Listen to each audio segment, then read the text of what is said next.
All right, good evening, and thank you for joining us for tonight's program on independence and building skill sets towards independence beyond the high school years. My name is Siobhan Alvarez, and I am the Executive Director of the Atlanta Autism Consortium. If this is your first time joining one of our programs, welcome. We are a nonprofit organization dedicated to creating collaborative connections throughout the Metro Atlanta community and beyond. We host free programs and events every month and aim to serve the spectrum at large, including parents and family members, adults with autism, researchers, clinicians, and educators. Before we get started, a few housekeeping notes. Please know that your microphone will remain muted, but you can feel free to ask any questions throughout the event by typing them into the chat box, which is located at the bottom of your screen. Feel free to ask throughout the panel. After the presentation, we will have a Q&A session to wrap up the night with our panel as well.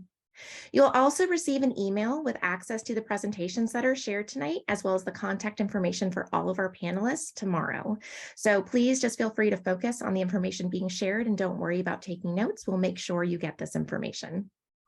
This evening, we are joined by Dr. Sean Hurt of Hurt Psychology, Meredith Sinclair of Life Behavior Consulting, Mary Caldwell of Family Counseling of North Georgia, and Dr. Dana Zavatke of Parallel International Consulting. Our panel tonight is also moderated by Dr. Tyler Whitney. Dr. Whitney, would you like to take things from here? Absolutely. Thanks so much, Siobhan. I'd like to give a welcome to everybody. This is our first monthly webinar of the year for the Atlanta Autism Consortium. I am fortunate enough to be a board member, and this year was given the humbling task of chairing the Atlanta Autism Consortium with Dr. Nadia Roux of the Marcus Institute. I am grateful and very much aware of the long tradition, more than 10 years, and that's way more than I can remember, of this organization, and am blessed to have associations with the individuals that agreed to be our experts tonight. These are truly a wealth of knowledge with different backgrounds, different tool sets. What I'd like to do is I'd like to introduce each one. And as I do, I would like to allow people to kind of think a little bit about the things that are of interest to them in this webinar. One of the things that I'll point out is our country is in a critical situation with the adolescents, young adults, all of them. And there are things that are being done at a national and at a state level, and a lot of things that professionals are going to be asked to do. But one of the things that I will ask everybody to keep in mind is this is a team effort. And as we do these things, everybody benefits. It's not just your neighbor, your neighbor's neighbor, or someone's cousin. It is, you know, people that live in my house, people that live in your house, people that know people that live in your house. So this has become a national epidemic in terms of how we're going to help individuals that have been raised with the advent of the internet and 24/7 access to everybody around the world. There are a lot of aspects to that. So without further ado, I'm going to start with Dr. Dana Zavatke. I'm going to read from her bio. She's a licensed clinical psychologist and behavioral analyst, which is a BCBA designation. She's been in Atlanta since moving from New Orleans, where she completed her doctoral program at Marcus. She is now a consultant and has started a program which I understand has a brand spanking new shiny workbook that programming is difficult in and of itself, but getting everything pulled together and putting it in a book is quite an accomplishment. So I'm going to ask Dr. Zavatke to please shamelessly tell us about her program, because I believe it is an integral piece in what we're going to be trying to discuss tonight and trying to find answers to.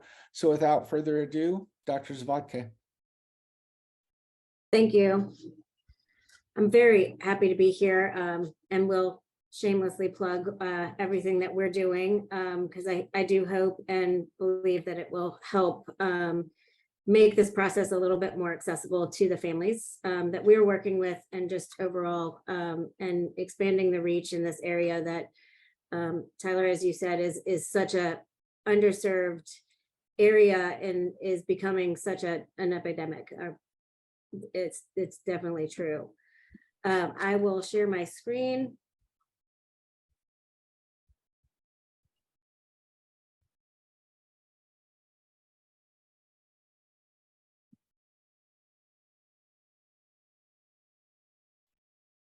There we go. I guess when we started talking about this this panel and what I'm doing in this area, one of the first things that I thought about was this image of the service cliff, and I wanted to at least allude to that a little bit. Traditional transition planning, or what's called transition planning in the school systems, especially. We choose to call it future planning because we feel like it's more planning for what the future holds for people with autism, young adults and teens that are entering this new world. Once the services end at school, we see this cliff. The biggest problem that we've seen in our work in the schools and in our previous work in this field in general is that with traditional transition plans, there are obviously big problems. I know in some of the postings about this panel and leading up to it, there were many posts that talked about the rates of unemployment and underemployment in the autism population, and especially right after secondary education ends. There's also, and there's a little bit of less data that we can use to back this up, but we know it's there. There is a lack of belonging and connectivity for adults with autism when they do transition out of the school system and out of their just general school programs. Learning how to navigate the world at large is also an area that needs to be addressed. And we see that without the lack of belonging, connectivity, underemployment, unemployment, all of those things rolled together, we see such raging levels of depression, frustration, just feeling defeated in this population. And that has to be coming from a lack of preparation in how to transition to adulthood. These plans that are written by schools are great, but they have constraints that the school systems just generally have. They can only work on those skills during the school day. They can only work on those skills with the resources that they have at the school. And so these plans are very often insufficient, and not for lack of trying or not to say that they're not good plans, as much as it's just too constrained in the school system or in the schools, if you will. And based on their assessments, we see a lot of plans that are not necessarily as individualized as we would like to see it, aiming for goals that are in areas that the school can work on. Also just not as comprehensive as we would like to see. There are areas of life that a school is not able to work on, or for one reason or the other, whether that's a building constraint or a time constraint or just access to certain resources. We also see that parents are often not fully aware of all the possibilities for what is next for after secondary education, because again, it is controlled by what the school has access to.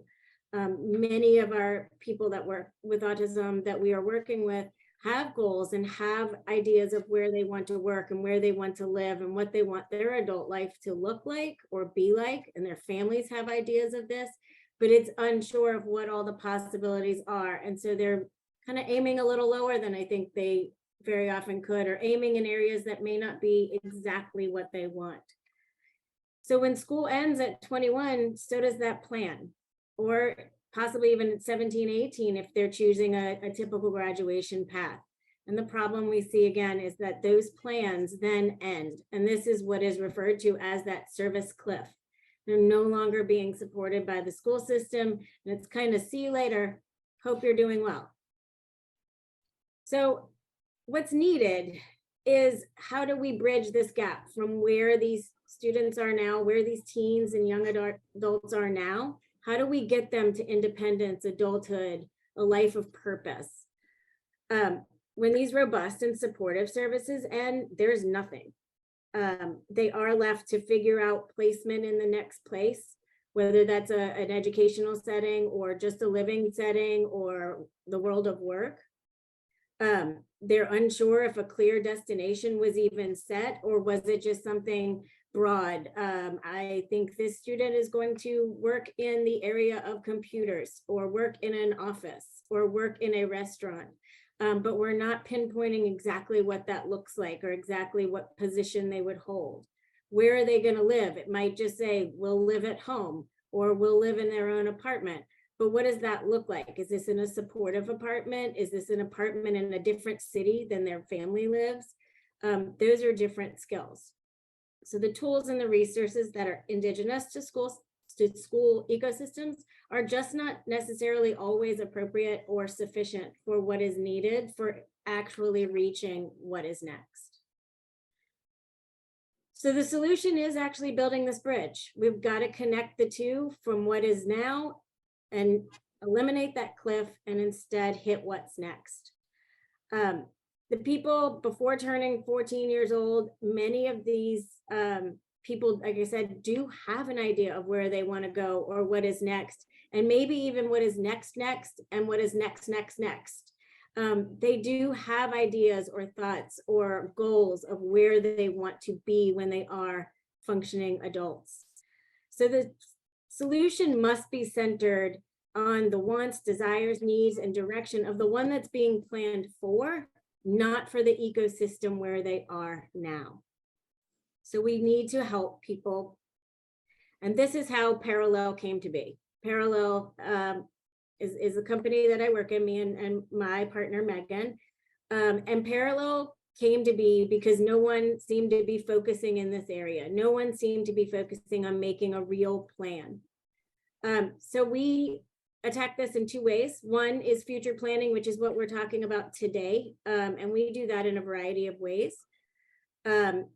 We have developed a system for creating a comprehensive and strategic plan for transitioning to what's next and what is eventually next.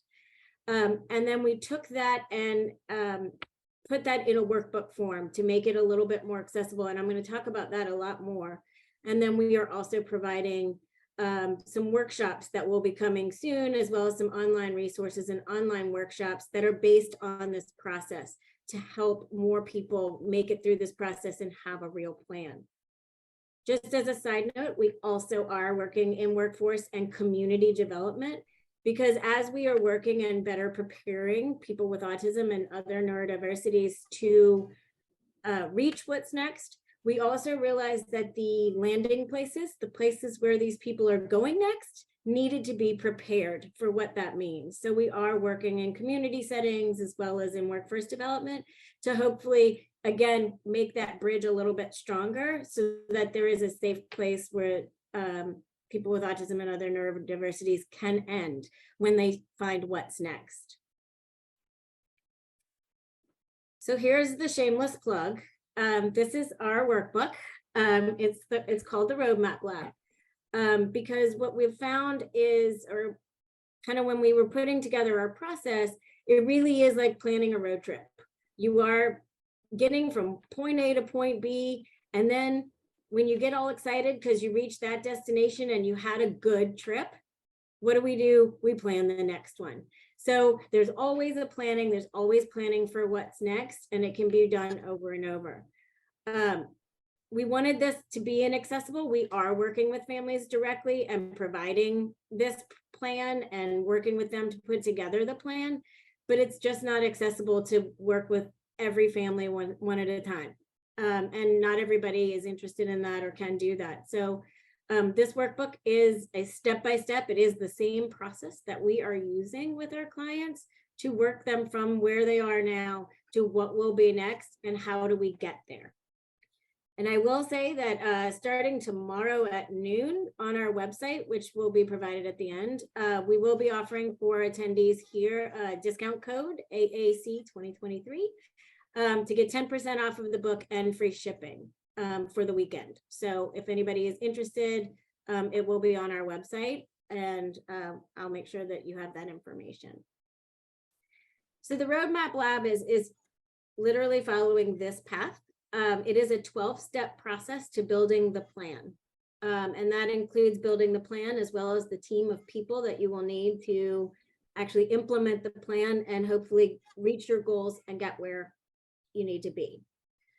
The plan is set up in 4 different stages. The red dots are the inspiration stage. As I said, we do this whole roadmap thing because this has kind of made the most sense, but the only way you can plan your trip is if you know where you are now and where you're going. So that's where we start. We have to know where we're going in order to plan the route in between the 2 places. So the next in the yellow dots is discovery. We have to know what has been done so far, who's working on what, where are we, and what roadblocks have you hit.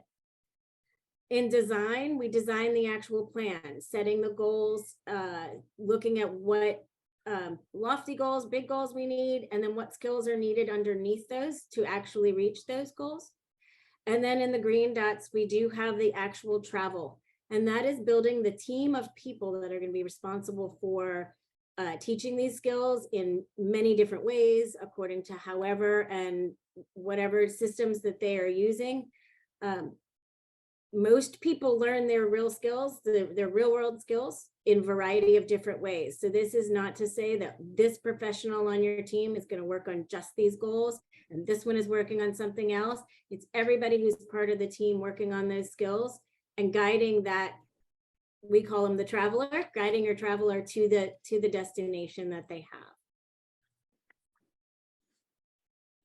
And so this is a quote that we've used to kind of guide our practice a little bit, is that traveler, there is no road, you make your own path. We need to make sure that any focus when we're writing these plans needs to be on that traveler, on the person we are planning for. No one really wants to be planned for. We want to plan with. And so it needs to be based on their wants and needs, strengths, opportunities, whatever they are desiring to do and what is important and valued by them. We do want all plans to aim for the highest level of independence possible, and we need to think big about that. There are a lot more opportunities out there in the world than I think are traditionally have been looked at. We need to take a real critical look at where things are. What are the current plans? What are we working on? What's missing? And really be able to build on that. And through that, we always say we need everybody on the team to commit to honesty and transparency. We have to be honest with where we are, what roadblocks we've hit, what roadblocks we think we're going to hit, and really make these plans that can be successful. And we also need to always allow for mistakes that are learning opportunities. I always kind of use the example that, when I went to college, I thought I knew how to cook for myself. But I didn't. And I called home repeatedly to ask very dumb questions about boiling eggs or reheating things, or things, just really dumb questions that you would think I would know as an 18-year-old human. But I didn't. And a lot of people, especially with autism and other learning differences, have been kind of walked through, and we have this strict idea of they have to know how to do all of these things before we're going to let them go, when we all made those mistakes. I had to throw pots away because I left the boiling egg in there too long and it evaporated all the water. I did that. I ruined a pot. But it's okay. I learned and we moved on. And I think we need to make sure that all of these people are treated with that same dignity, where it's okay to make a mistake. You laugh at it, you learn from it, and you move on. And it's okay for them to ask questions. It's okay. You laugh at it and you move on. So those are just some things to keep in mind. And I also will close with, traveling to new places comes with lots of nerves, but also lots of excitement.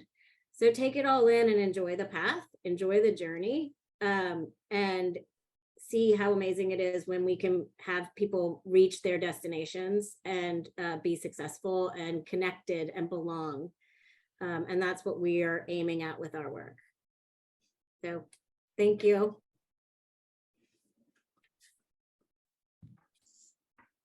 Dr. Zavatki, thank you so much. I am thrilled that there is something that tangible, just outside of my reach, and that I might even get a discount on it. That's a positive. That's a benefit.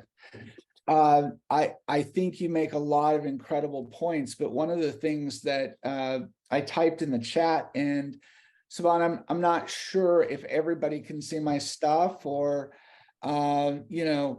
how that's going, but I wanted to point out to everybody, we have an even bigger type of a task since COVID. This country, only 40% or 41% of the people have gone back to work in a brick and mortar office. And so what used to be kind of the dirty little secret of those people that were gamers and online people and those kind of things has overtaken our society. And I'd love to hear from anybody that has questions in the audience or any of the panelists, how much time is the individual that we're planning for spending online, and how much of their reality is it? Because in my experience, this is a very vulnerable population that spends an awful lot of time in a world that they create online, and it's commonplace. I can't tell you the number of times that my kids are asked to put their phones away. I'm sure everybody else is having a similar experience, but one of the things that's super funny, and I don't know that much about technology, so I'll admit that right now, but my iPhone tracking device goes off when I go to church on Sunday to tell me if I've spent more time or less time on my phone that week. So it's kind of my way of repenting for the week at church on Sunday when my iPhone goes off and says that I'm up 10% or 15% or whatever the case may be. So I'd just like to point that out again, Dr. Zavatni, so critical, so important, so timely. I really appreciate that. I am going to now see if I can, I'm not sure if you have to, let me see. Can you release the screen? Is that, there we go, perfect. That's what I'm talking about, because I can only get to mine if you let me. All right. So I'd like to introduce our second panelist and keep this moving. Meredith Sinclair is the Executive Director of Life Behavioral Consulting. Meredith holds a master's degree in rehabilitation counseling from Georgia State and a bachelor's in psychology from Penn State, which we won't hold against her. She's a certified rehabilitation counselor and certified in peers. Meredith and I met via telephone when discussing someone that we both knew, and I was taken with her enthusiasm and her desire to change the landscape. I am a forever dreamer and want to see everything in this world change, but I realize being older and having many more that have come before me, I might not see it all. But if Meredith and I have any say in it, I think things are going to change. So without further ado, Meredith, I'll turn it over to you.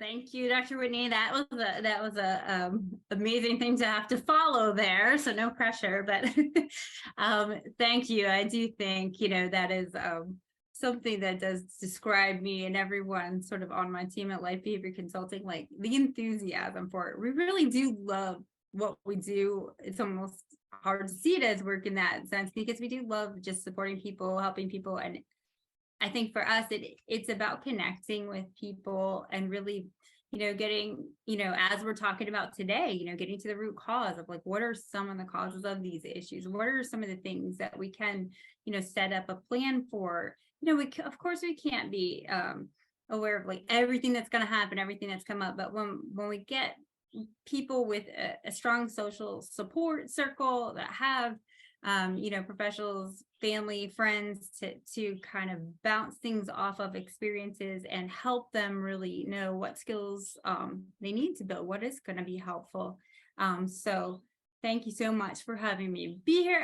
I'm very honored to be here, and also thanks everybody for attending, because it's great to see such a great turnout. And I think this is something we all have to talk about as a group together. We all have to work together, because we want everybody to know no one's going at it alone. And I think that's one of the primary things that happens through the transition period. And also, if we have people, kind of like the failure to thrive, if we say it that way, it's really, there is a lot of isolation, and people, tend to think they're going through it alone, and they're very hard on themselves. And there's a lot of fear based reaction going on that. And, really getting out there and asking for help is hard, but also, not really recognizing that other people are also having a shared experience. This is hard for a lot of people. Yeah, we all make mistakes, but not everybody tells other people about it, right? So if you're really self-conscious and question yourself, and it may be really hard to get out there and venture out and be okay with making mistakes. Learn how to, instead of like when you face anxiety and a new situation or a tough situation, instead of going into that automatic fear response, realizing that it is safer to go in your room, play video games, get on your phone. Yeah, that is safety. But learning how to face that anxiety, learn that you can manage it, that it isn't going to be the worst case, scenario, that you are going to survive this. But there's also support for you. There's other people that could help you figure out what you need, and really help you move through that, and learn how to handle it, and then move forward and keep setting goals. So I don't want to repeat anything Dana said. I loved everything she said, but I want to build on it. And I think that's really what we're seeing, because our company really works with people in a coaching capacity. So we're a lot of our clients are working with lots of different professionals, and we're sort of like, we're on the street, in the trenches, kind of helping them through the everyday challenges that they're facing in life. Because that's where I think the real, we're wanting to know, what are they experiencing? And I think that's the strength that we have, is we really want to connect with our clients. We really want to understand their perspective. So we don't want to just tell them what, oh, you should do this, or what people think they should do.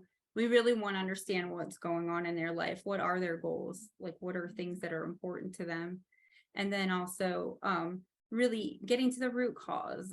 So teaching them new skills that really match the root cause of the issue, not just to do it, which can be, it can be a lot. It can be frustrating, because not everybody, has a clear-cut path. They're not really sure where to go.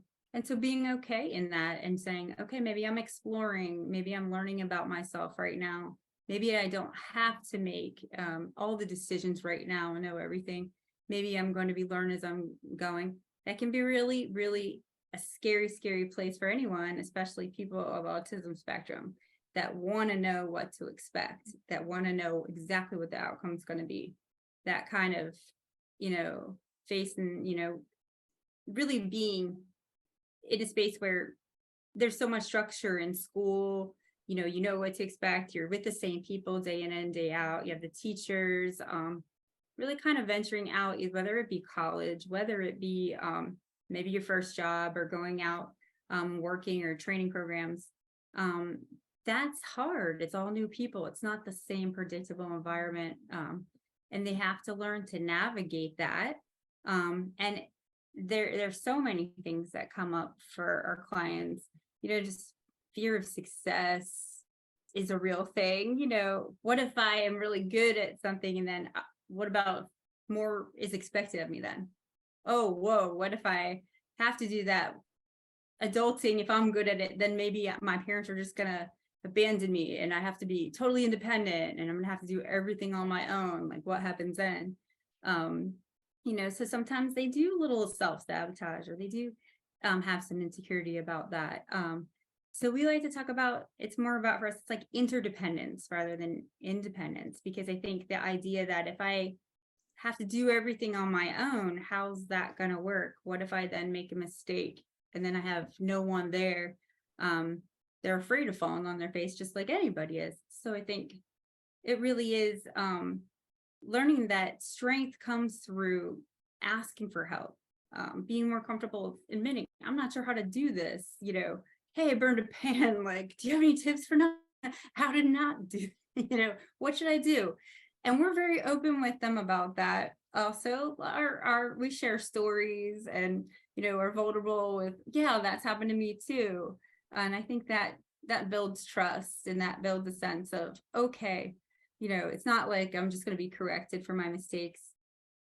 Oh, it's a shared experience. And what do I do next? So I think that that's a common thing. So we work on those things. You know, it's hard to make change. That's an anxiety producing experience where it's actually a physiological response. And we try to help them understand, like, your brain does shut down if you believe you're in danger. Your brain doesn't want to talk about it or have conversations with people, or your brain is telling you to run, you know, or freeze to stay safe. So we help educate them on what's going on, and really make it, you know, an understandable concept that it's not something that's wrong with you or you're broken. We're not trying to change you as a person. We really want to equip you with the tools in your toolbox so that they're there when you want to or need to use them. And I think that kind of changes it from a perspective of, there's something wrong with me, that's why I'm not meeting these goals, to, okay, you know, today's a new day. Let's try, you know, we know more today. Let's try another approach. Let's try another strategy, and really tailor it to what the person's going through and kind of what works for them. So we do, we have different formats like classes. So we have classes on a variety of topics. We really have gotten a lot of input from people on what really is a fit for what they're needing to be successful. So we do work on social skills. Our approach is, it's really an interactive class and program. So it's a safe environment where they can practice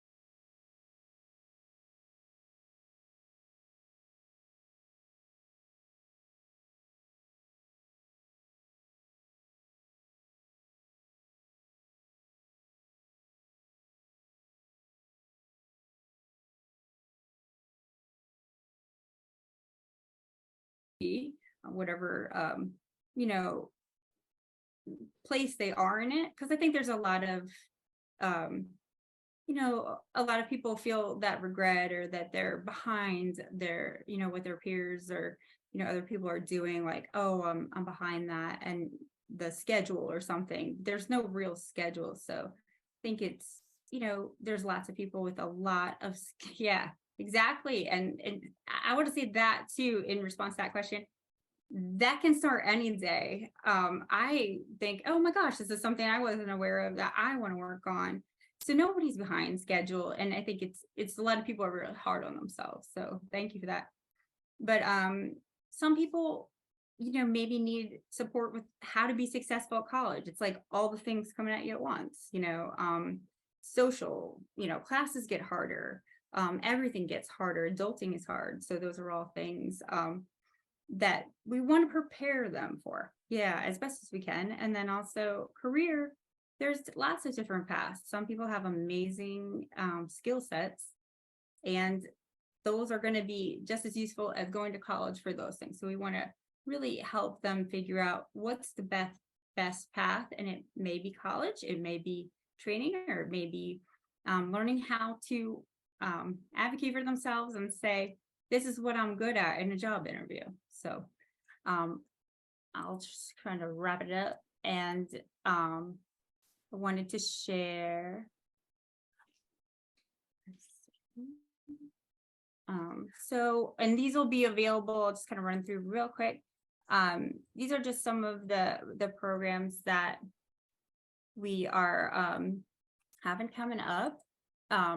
So this is directed to the parents there. We love to support our parents because it's really a dynamic process. Like everybody does need to be involved and everybody's actions affect each other. So we have some parent programs that are coming up. And then, so we have the quadrants that we work on are the social skills, executive functioning, independent living, and they kind of all work together. And we do behavior support too for specific things. And then the career development program, we're so excited. We're offering lots of new classes, like specific topics, but we also provide individual as well as group classes. So we have a lot going on. And then coming up, we're really excited. We have a summer program coming up. It's a Summer Transition Academy. And so we're going to be doing that different weeks, and we're going to be covering lots of different topics. So really all those things that are coming up for them as they make that transition. We're going to be giving them concrete skills, doing a lot of practicing role play, things like that to get them prepared for the challenges. So. Okay, well, thank you so much. Thank you, Meredith. I really appreciate a lot of the things that you had to say. I can't stress enough how excellent it is to hear about individual knowledge of another person, because if you think about it, the ability to be social or the ability to have an interaction with another person is based on what you know about the other person. Let's see.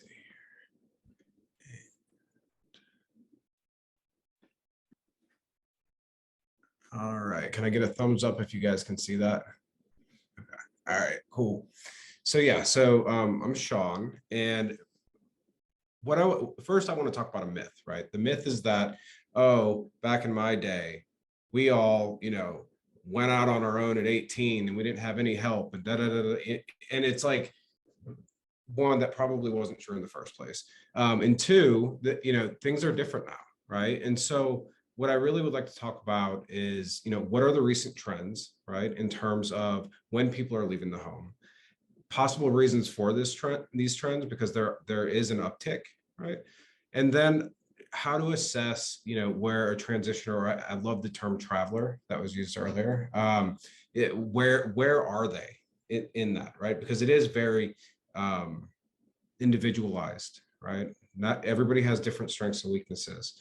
And then I want to talk a little bit about conceptually how I think it's helpful to approach not only the transitioner, but also the parents. And then at the end, I'll talk a little bit about my practice as well. So let's see here. Okay. So I have this slide because I think we all have an image in our mind about what that time period, right? After, like when we were going to school, right? Or many of us have this idea that we were going to go off to school and it was going to be this great, wonderful experience. And the other day I was kind of putting this together, and this was still up on my computer, and a client walked in, 25, individual that was diagnosed with ASD, worked with him for several years. And he was walking in very proud that he was officially in his first apartment and he was working a full-time job, right? And I said, well, what do you think about this picture? And he said, well, the picture on the left is how I imagined all of these tasks were going to be. And the picture on the right is closer to my actual experience. And I was like, that's so much better than anything I was going to say about that. So can I just say that, when I'm giving the presentation? And he was like, yeah, absolutely. So, okay, let's look at this, and I've got to move this so I can see the numbers. Now, these statistics are not specific to individuals on the autism spectrum, but they are specific to ages 18 to 29. Okay. And so you can see back in the 20s and the 30s, people were living at home with their parents much longer, right? And then there was this dip, right? And if you think about what was going on in the country during that time, right? Manufacturing and jobs that really provided access to a living wage quickly, that went down.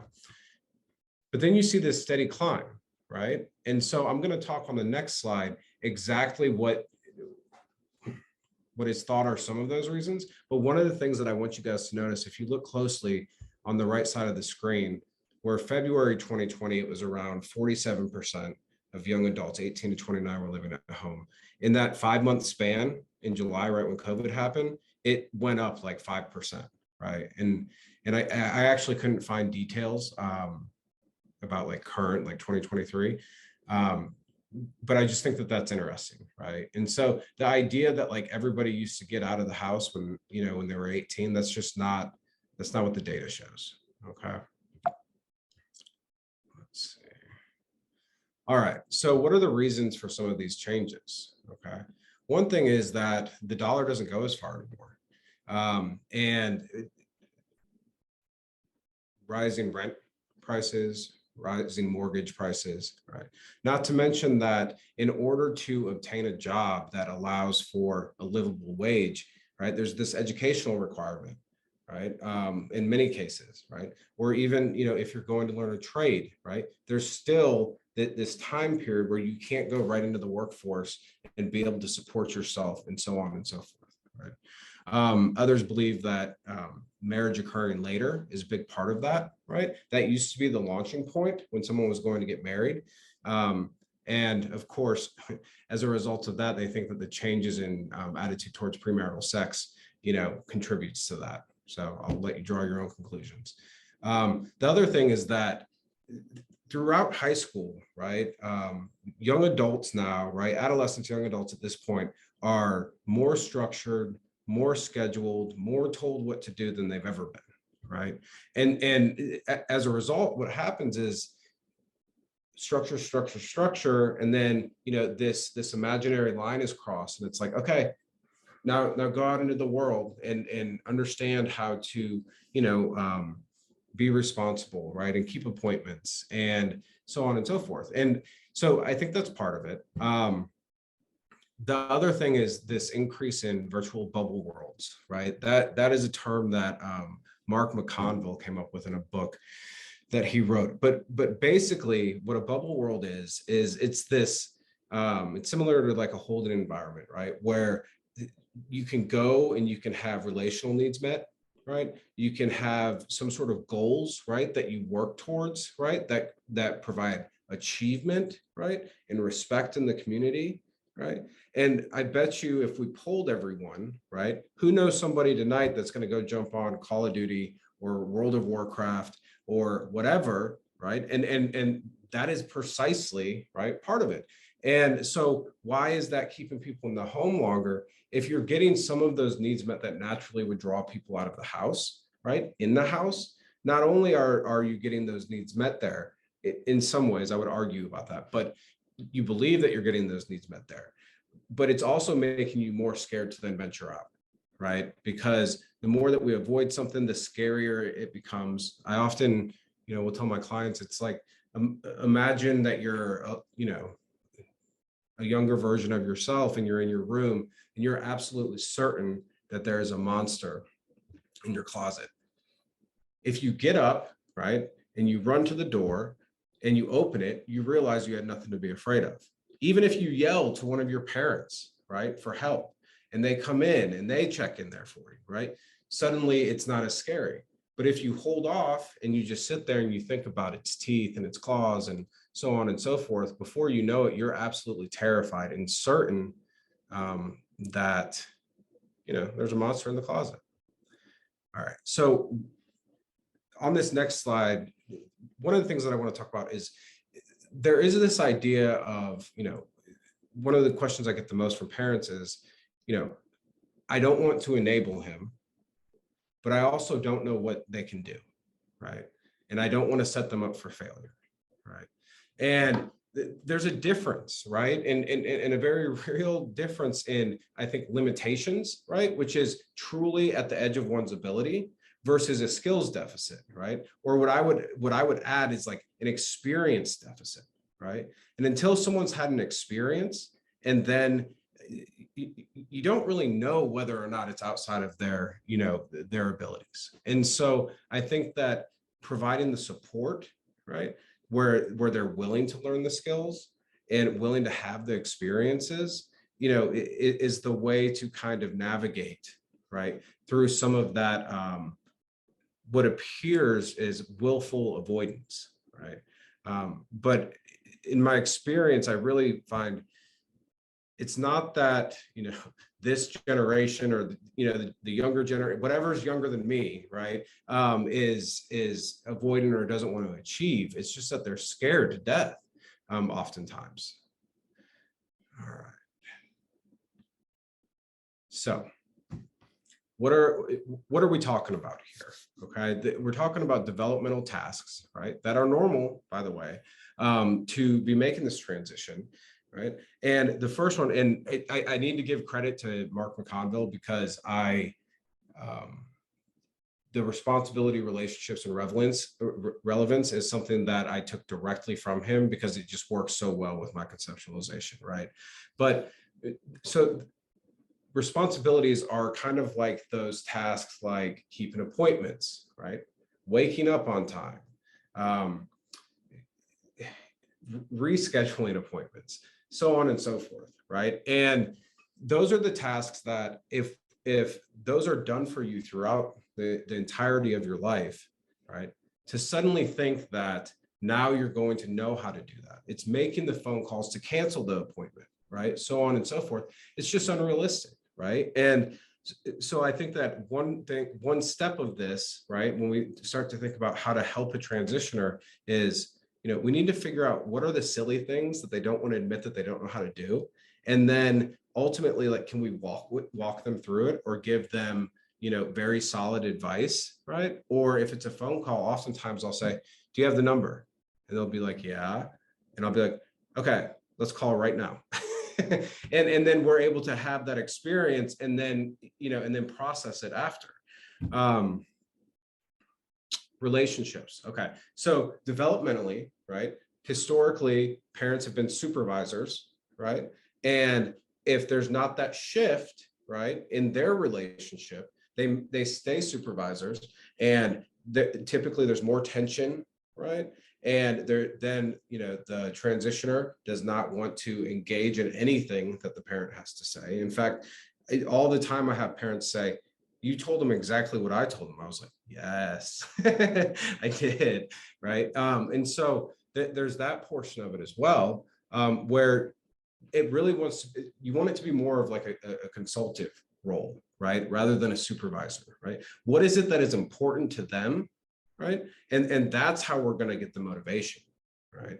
The other thing is, the fostering of other sorts of relationships, such as mentors, right? Or therapists, or coaches, or friends, right? Or bosses, people that are further along that path that they feel like they can really connect with and reach out to, and learn how to do life, right? Because at least in my own experience, and I think pretty much everyone's experience, there were multiple times when I didn't know, right? And I needed to go to someone, or I needed to humble myself and say, hey, like, I don't know what to do.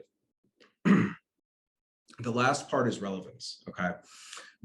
Relevance is a key component of this, because we all know that if we have an idea of what someone should do, right, but it doesn't resonate with them, you're dead in the water. It's not going anywhere, right? And so we have to really start asking ourselves, like, well, okay, if they like video games and they like computers, okay, then let's use that energy and try to funnel that, provided, that it's a realistic goal, right, into, what are your dreams, right? What would you like to accomplish? And then work backwards from that into, like, okay, so that's why you need to call your grandmother back, right? And making those tasks, connect for them. Because simply being told, oh, well, because I said so, that's just not, it's not going to work.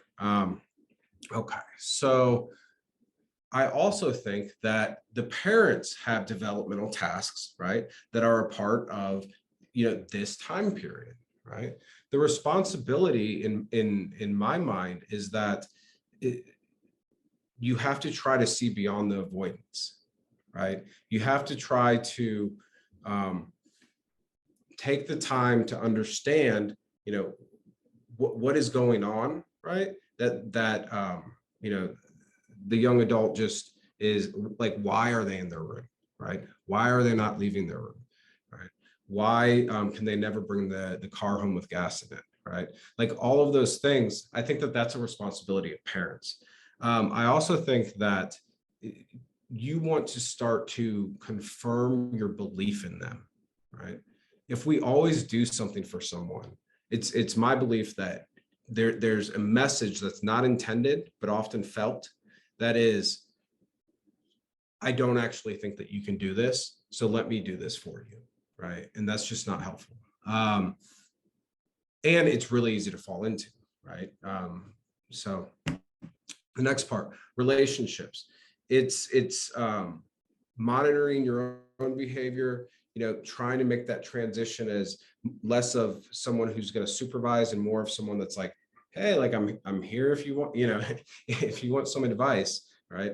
But also I think it goes beyond that and beyond the young adult. This is a transition period where the parents are kind of redefining themselves and who they are, right? And so re-engagement in their sorts of in other relationships, right, in their marriage or their partnership or whatever, like it's important that you are also modeling along the way, right, what it looks like to be healthy, right? And then the last part is relevance, right? And I think the biggest thing here is supporting what they think is important, not necessarily what you think, right? Is a really big deal, right? And oftentimes what I've seen is once parents take that position, the young adult will quickly shift off of that anyways, whatever it was that they were just determined, right, about. So what do we offer at our practice? So at our practice, we have myself and 7 other therapists. The majority of us work with young adults and have experience working with individuals on the autism spectrum. We offer parenting consultations, which is kind of a quick assessment of where you're at and what it seems like you need, right? Individual therapy.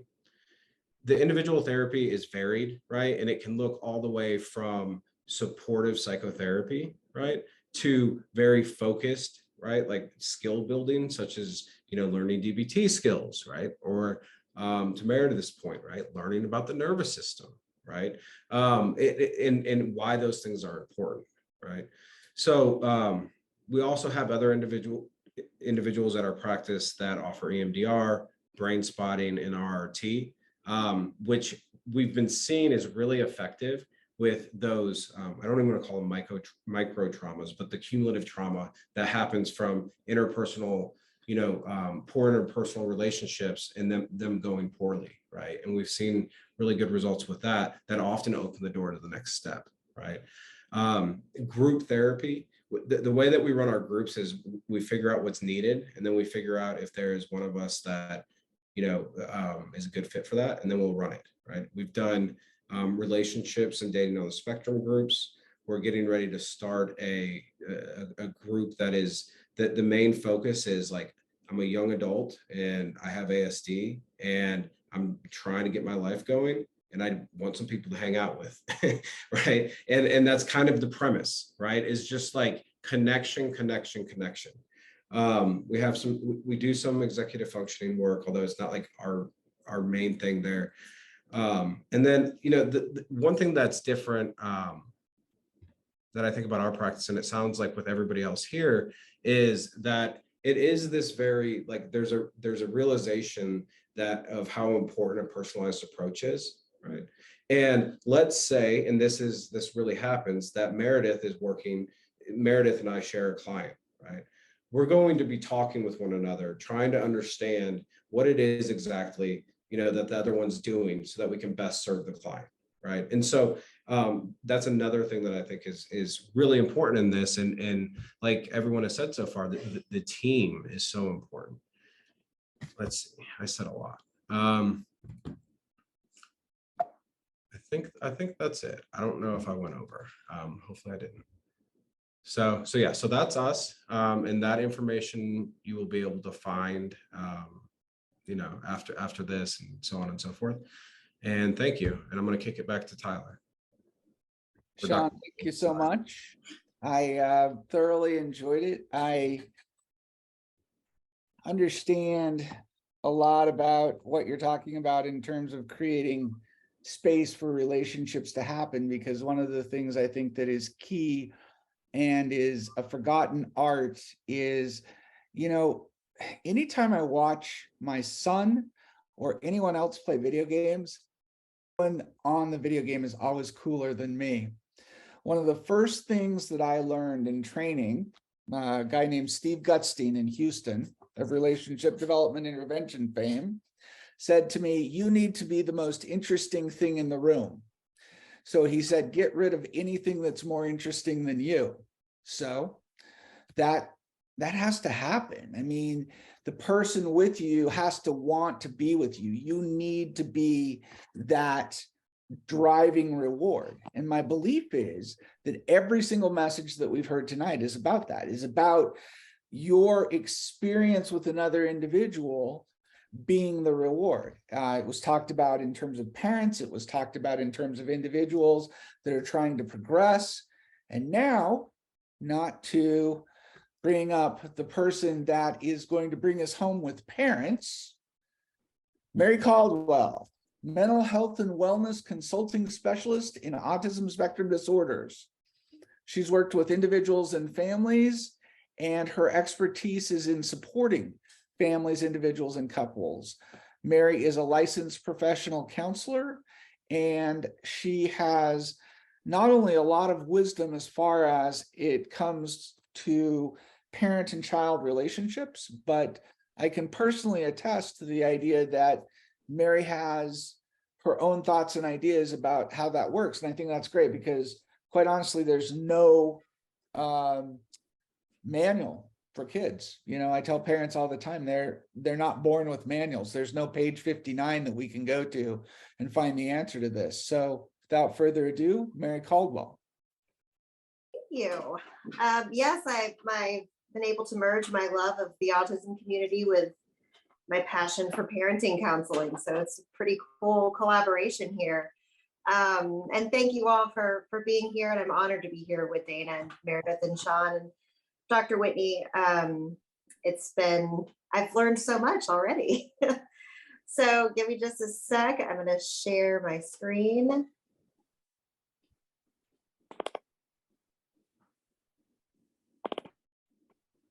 All right. Okay, can everybody see this? We good? Okay. Here we go, parenting at ASD. So I'm all about the systemic approach, right? So this is more of a systemic approach to transitioning toward adulthood, which is very scary for parents. It's scary for kids, it's scary for parents.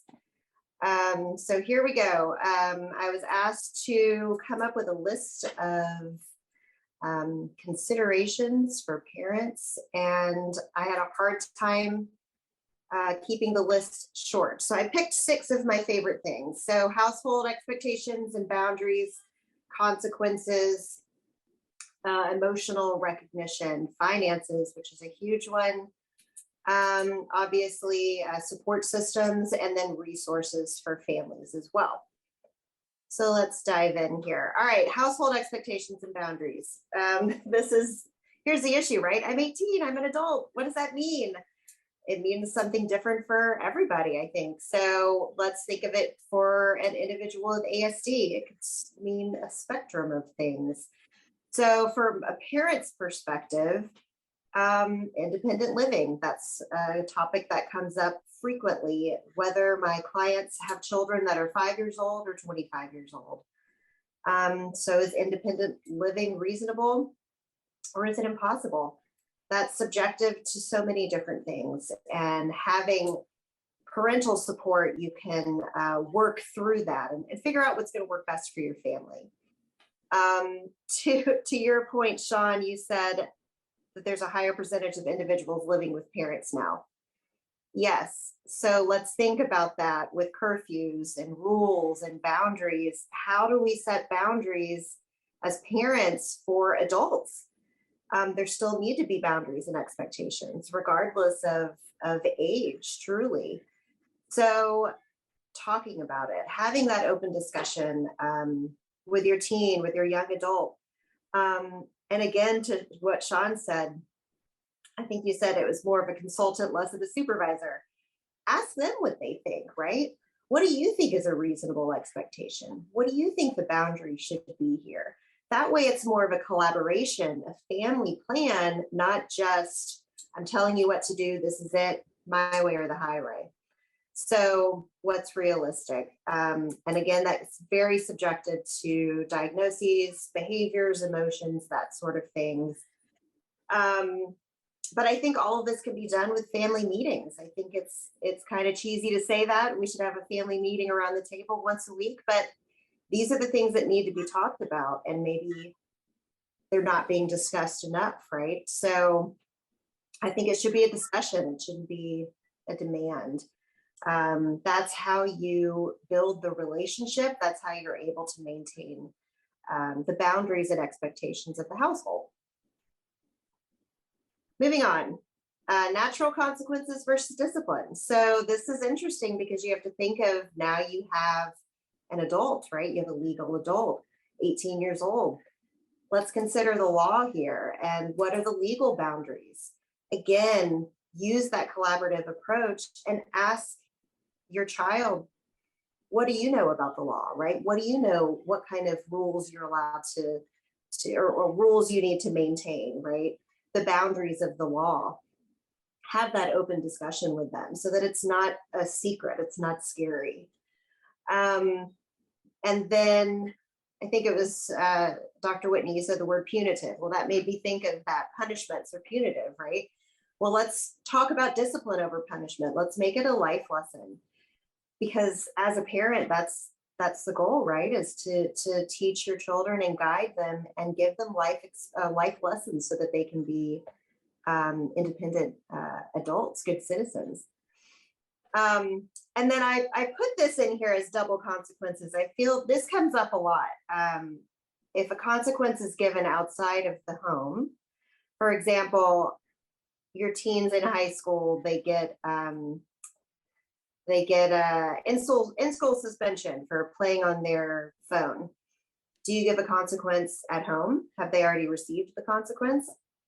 At school, sometimes it's counterproductive to give that double consequence. So think about that again as a teaching experience, as a life lesson.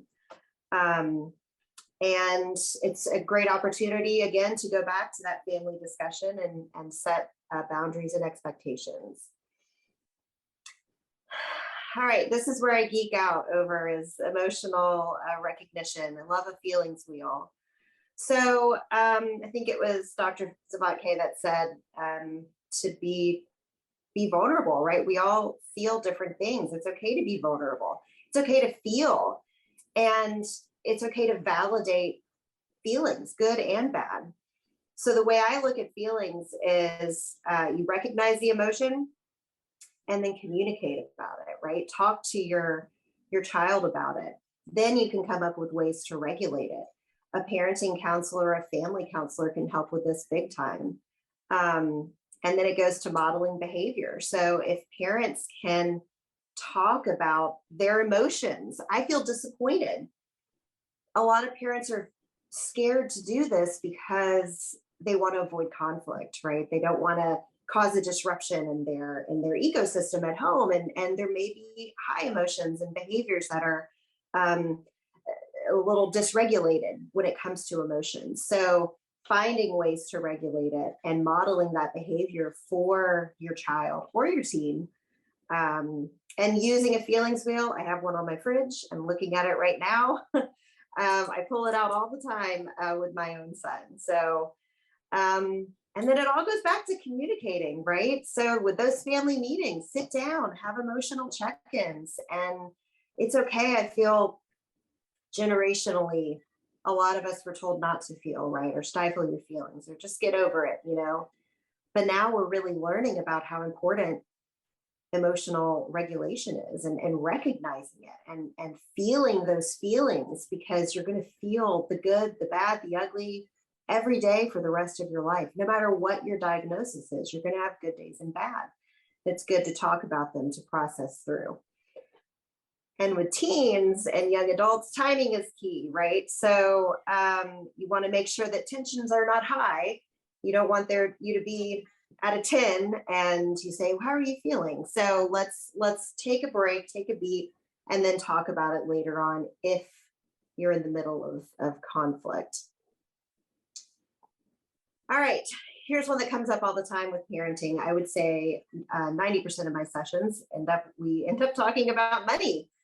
So it's interesting talking to parents about money. Parents have had years typically to learn how to manage their finances, how to create a budget, went to a Dave Ramsey weekend or something like that. So, but it's important that parents of individuals with ASD, it can be difficult to conceptualize income versus expenses and how to manage money. We don't live in a tangible money world anymore, right? We're using our phones to make payments, which seems make-believe.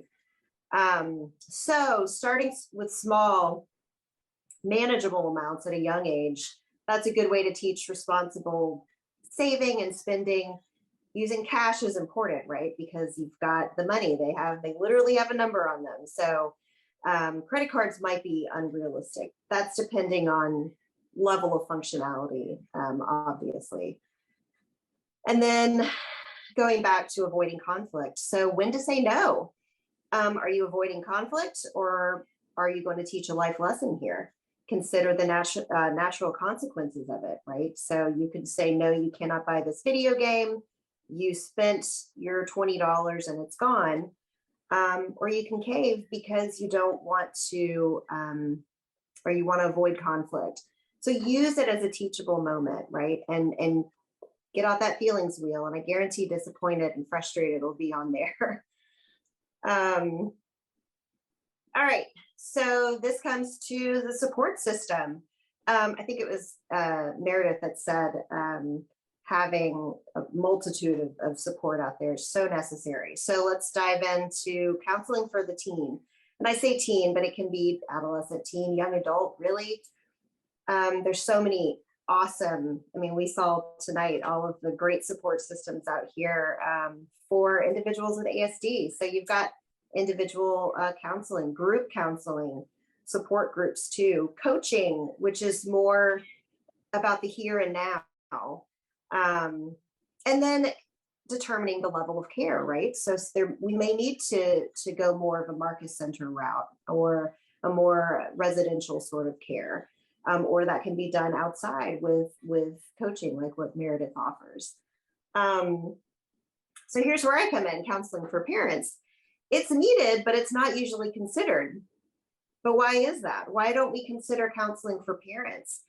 I work with so many parents and they send their child to play therapy even, and they might be in therapy for months with no progress. Well, we need to think of that systemic approach, right? A team-based kind of family management system where we're all working together, we're all collaborating for some progress. And going back to what Dr. Zavake said, you have to carry it over, right? What you learn at school, what you learn in counseling, you've got to have some carryover to what is happening in the home. So that's where the necessity for parenting counseling comes into place. And then for my parents, self-care is a huge one. A lot of parents of ASD children, they're not taking care of themselves because their energy, their love, all their compassion is going into that. So it's taking time for themselves. And parent guilt is real. It's a real thing. And it's important for the parent and their counselors to figure out what those triggers are, what's causing the guilt, what's causing shame. And how to move past it so that you can be a strong individual while also being a strong parent. And then lastly, here's another area that I feel is desperately needed is counseling for family members. Let's think about the sibling that might have a different diagnosis or a sibling that doesn't understand autism, right? Especially if we think about grandparents who, again, generationally may not understand what these symptoms mean, what these behaviors mean. So even just providing some psychoeducation for family, grandparents, I've got one particular client that talks about her mom all the time. Her mom doesn't understand the symptoms of it and can't understand why her grandchild behaves the way that they do. So it's building on that and building out the system so that everybody is on the same page and working together. All right, last but not least, I'm trying to rush through because I know we're short on time. Resources. So you learned about a ton of resources here tonight. So it's planning early for financial needs. Getting a special needs attorney is something that a lot of parents don't know exists, right? But it's important to plan for these financial needs for future, setting up accounts and trusts. Building relationships with the medical team. So parents are typically pretty good at building relationships with their child's therapist, psychiatrist, other medical caregivers. But it's also important to model that behavior for the individual with ASD to learn how they can explain their symptoms to a psychiatrist, right, for medication management. I've got clients that are scared to talk to their doctors. They don't know how to explain what's going on. So again, with that collaborative approach. And then researching long-term care. There's obviously so many different ways that you can live your life, right? Group housing, having a roommate, living individually, or like Sean said, living at home. So that is it. There's my information. I love working with parents. It is where my heart is. And if you ever have any questions, just need support, you're welcome to give me a call. And I appreciate you guys and the time. And I'm going to send it back over to Dr. Whitney. Mary, thanks so much. I am, just blown away by the information we've been given today. I mean, it's amazing to me that, I think we all run short on time and we forget, unless we're at some conference somewhere or talking to each other, just how much knowledge and expertise there's out there. It's well received, I think, from everybody and everything. There are a lot of questions, I think, that have been sent our way. I think we have about 10 minutes to answer those questions. So if anyone would like to take one of the questions and take a shot at it, that'd be great. If not, the ones that I sent your way, I sent a couple questions in one message to you. That way we can just ask them maybe as a panel, since we are short. Sure. And just so all of our attendees know, I know that we're running a little bit tight on time. So if we do not get to your question tonight, please know you'll receive everyone's contact information to be able to reach out offline. Perfect. Thanks so much, Saban. So panel, first question, looks like we have 3 or 4 here. Are there any resources for adults who are diagnosed later in life and have been going through cycles of unemployment and underemployment since college?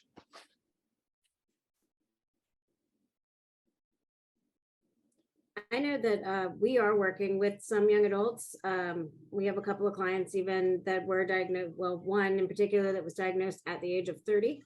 And we are working through our workbook process to really identify what the right path is for him and having some real honest conversations with him about what is going on, and then connecting him with resources. I'm sure some of the panelists here of people who can provide those services as far as career counseling and emotional regulation and some counseling services, as well as enrolling in some more job training and things like that. So we're trying to build a plan with those goals in mind of where he wants to work and what work he wants to do. So I think sometimes it's necessary to back up and really make a plan for how do we make that a more successful transition. And that is a big area. That is one of the areas that's really come out. We have a lot of people coming in with later diagnosis. you know, and they're sort of at that point of like, well, what do I do now? We have people all over the map, all kinds of skills, all kinds of education levels, all kinds, like maybe they're at the beginning of that, they don't know what to do now.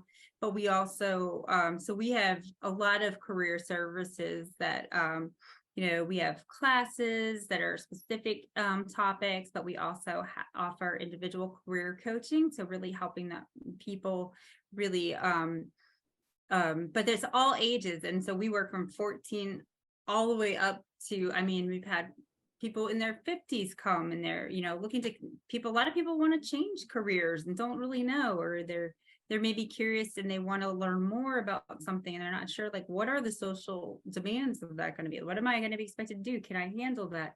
And so helping work through it with them and learn what to expect or what would I need to have. And then we really focus on building confidence by, you know, trying out some things. Let's see if you can do different types of things. But a lot of people now coming in with later diagnosis, it's just an area that we're finding more and more people. So we've really brought in our services to really focus on supporting them as well.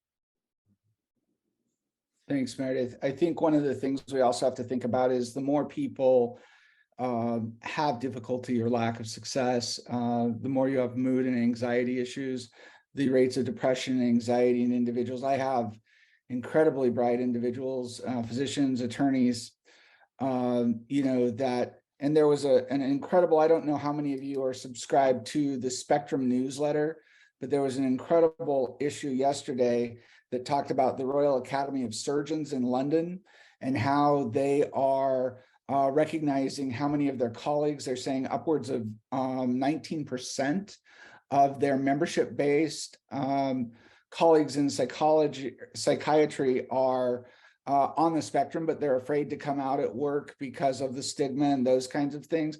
I think anytime you take a human being and you put them unduly under pressure, you're going to erode their ability to perform and to do well. So I think we all need to be mindful, whether it's an individual or a group type of a consult, that people needs to have their needs met and need to be heard. And that's what everybody on this panel is talking about. Another question, are there areas or topics that you find individuals having difficulty with as they make transitions, or is it person specific? I'll take that. I think that there's common offenders, right? Some of them that, you know, Mary was talking about, right? Finances, you know, what are the expectations of the home? You know, social anxiety, right? Like there's these common themes that you see throughout, right? But it is, I mean, in my way of thinking about it, it's all about the individual, right? Which is part of what gave me hesitation for the last question. And I'll just say that, like, you know, we work across the lifespan, but I think that everything that's been put forth by every one of the panelists, it's very much, I think it's like, okay, well, let's meet and let's see where you're at, right? And then we can best, you know, figure out a plan or access to the resources that are necessary. So, yeah. Thanks, Sean. I think that's it.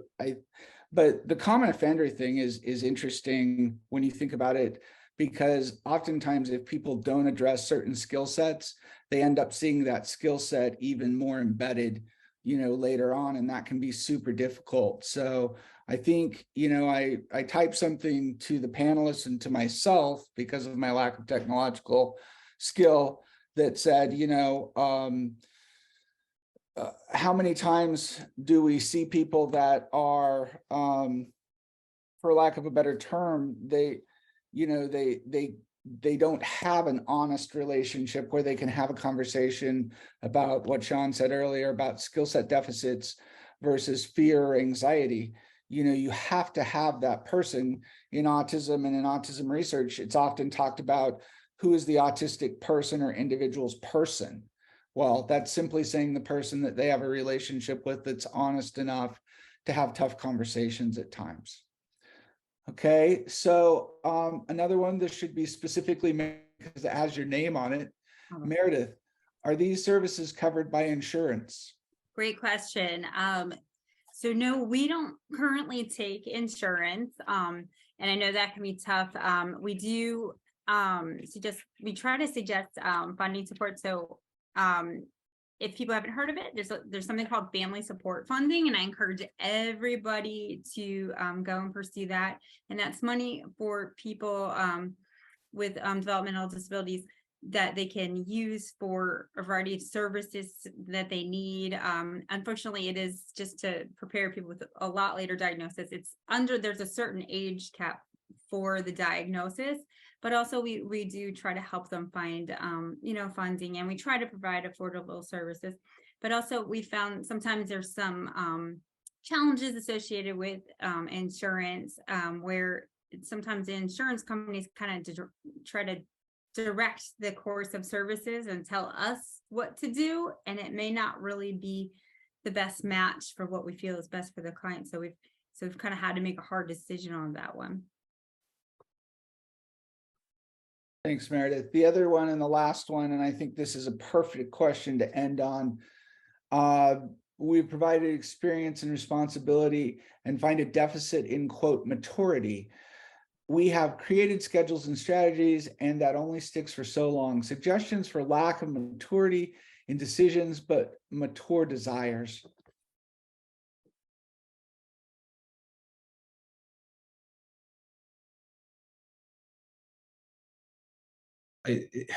What keeps ringing in my head is experience, right?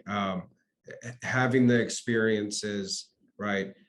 Having natural and logical consequences that come with those experiences, whether successful, right? And then someone feels empowered and feels more likely to, to continue, or, the failures, which we all have, right? And then being able to honestly assess where we're at. And so I think that experience, and the other experience being one part, the other part in my mind is this idea of a comfort zone, right? And the need that we want people to be safe, but not necessarily always comfortable, right? And that's the other part that comes up for me. So I don't know if the other panelists have other thoughts, but. I agree with that. And I think that also leads to sometimes we all made immature mistakes. And I understand that we're talking about somebody with a developmental disability and social deficits very often. And so that may be magnified, but a lot of these now young adults are coming out and have had all of their interactions very scripted, very taught, very siloed, if you will. They're in high school for at least 4 years, if not sometimes, if you got an IEP, you can be there till you're 21. So they're with the same class, they're with the same teachers, they've sometimes got one-on-one aides, they've got an aide at home, as well as parents who have made all of these decisions.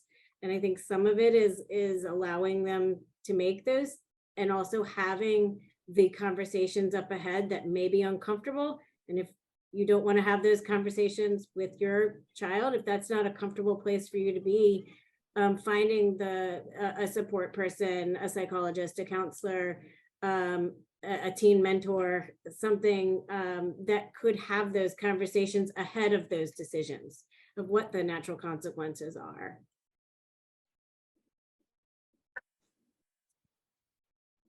Yeah, I can't stress enough that with the broad reach 24/7 access internet that we have, there are certainly, things that 10, 15 years ago, none of us probably foresaw that are tragic in young people's lives. And I want everyone in earshot and even farther to remember that, the world of the internet is an unforgiving place. And although you feel like somebody on the internet, it is not the same as, the Wizard of Oz saying we're not in Kansas anymore. We're not. When we're on the internet, you need to be wary, and you need to be careful, and you need to be guarded. I encourage anybody that I see that if they're involved heavily in those types of relationships, that they put pressure on those relationships to, put a name with a face and to meet in a public place and safely do it, but to establish an interpersonal relationship as opposed to an online relationship. And I think it's so easy, like when you're a person that is, truthful and honest, it's hard to anticipate that other people aren't being as honest. And it can happen in like moments where we have a big focus on safety and really preparing them, like a lot of our class online safety, because they think a stranger is like this character with like the hat and the glasses and the mustache. But if someone compliments you or is nice to you and says they want to be your friend, all of a sudden, boom, not stranger anymore. And it's hard to know who's really on the other side of that. And so we talk about like red flags, recognizing them, and recognizing also, people may not have the same intentions as you. While you have good intentions, you don't want to hurt anyone. Other people aren't the same. And I think it's about, helping them really still learn that it's okay to be authentically yourself, but helping them embrace their selves and what's authentic while still growing and adding new skills to that. Absolutely. I can't thank the panelists enough for their time. Every one of them is very busy and they're, highly regarded as experts in our community. Thank you guys so much. Thank you, Siobhan, for helping us set this up and for getting us all the information we need to look just like ourselves. And to anyone that has questions or anything, you will have all of the information. So I'm going to turn it back to Siobhan and let her tell us about the details. Absolutely. First, to our wonderful panelists, Sean, Mary, Meredith, Dana, Tyler, this was fantastic. And what a wonderful way to kick off 2023. For those of you who this is your first program, we do work to host programs every month on a wide range of topics. We will be sending out information to the email that you used to register for tonight's program tomorrow. So you will receive contact information for our entire panel, as well as for myself. You will also receive copies of the information shared tonight and the presentation decks. So be on the lookout for that. We also record all of our programs. And so if you were not able to stay the whole time, maybe you joined us late or someone who wasn't able to be here tonight, a link to that recorded program will also be shared once it is live. On behalf of everyone at the AAC and our board of directors, we truly appreciate all of you being here tonight and to our panel for giving your time. We hope that you will join us at a future AAC program, and we hope you all have a wonderful night. Bye.